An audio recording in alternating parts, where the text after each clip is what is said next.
I have a series of questions that were raised by themes that I perceived in the film. If you don't mind, I'd like to go through some of these. Yeah. So early in the film, we talk about having it.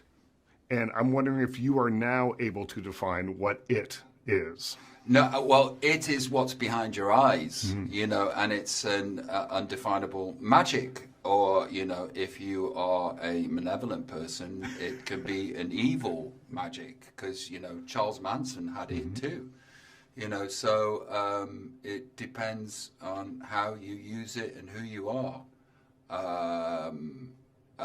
And, you know, some people, we can all facilitate something. We all have a talent for something. We're all meant to be and do something, whether that is the best road sweeper in the world, right, or having this thing that just translates on camera, or you know, elicits a response, whether that response be hatred or love, or, you know. But I think that it's incredibly difficult to find whatever it is to have an indifferent response to it.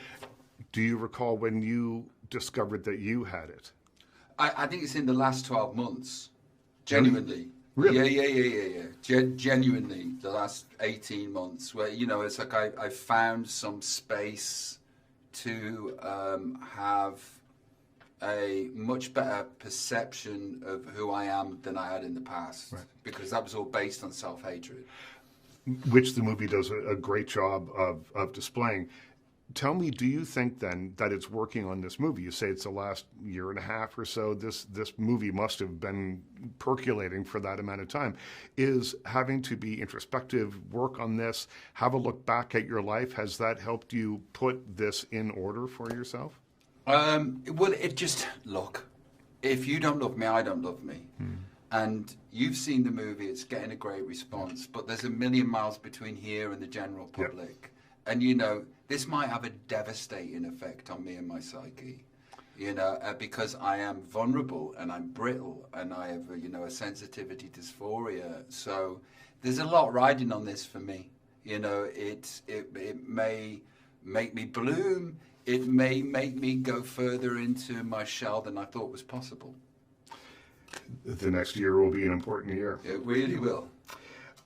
We see you literally deal with your demons, battle with your demons in the film.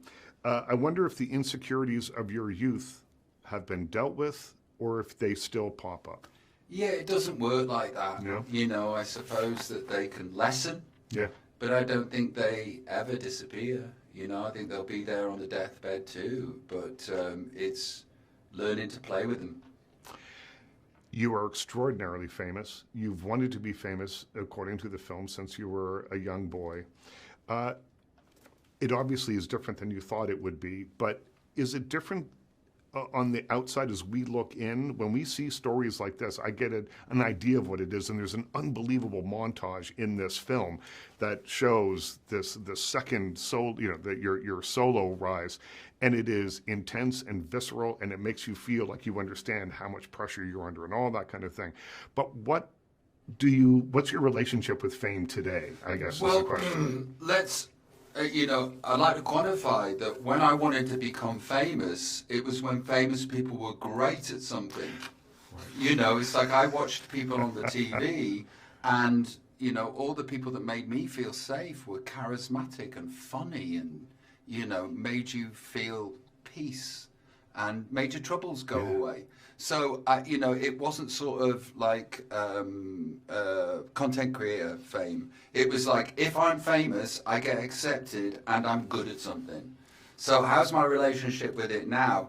Thank God, you know, thank God that I have this, because it facilitates everything that I want to do and I have dramatic purpose. So it is a blessing and it's not the curse that it was. That's our time, Robbie. Thank you so much, man. Thank you.